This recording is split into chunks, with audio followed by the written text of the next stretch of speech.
Guys biryani চলে আসছে, একটা কাবাব আছে, একটা লেবু আর কিছু শসা প্লাস হইতেছে বিরিয়ানিটা আমি উঠানো দেখছি। তো নাও এইটার টেক্সচার সম্পর্কে আগে আমি বলবো। ওয়েল ভাই, বিহারি ক্যাম্পের স্টাইলটা আমার কাছে দারুণ লাগে। আর এখানে আপনারা যারা অলরেডি খাইছেন আর যারা খাবেন তাদেরকে বলি ভাই, এটা না অতিরিক্ত মশলা না অতিরিক্ত কোনো কিছু আছে, তো ভালো লাগে। এটা আমার কাছে একটু লাইট ওয়েটের মতন লাগে অনেকটা। তো আমি প্রথমটা টেস্ট করি।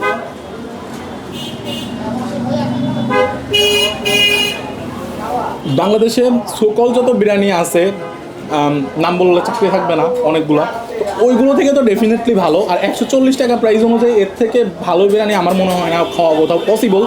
আর আমি তো বিরিয়ানিটা খাইলাম, একটু কাবাবটা অল্প একটু নিলাম, কাবাব দিয়ে একটু খেয়ে দেখবো কেমন লাগে।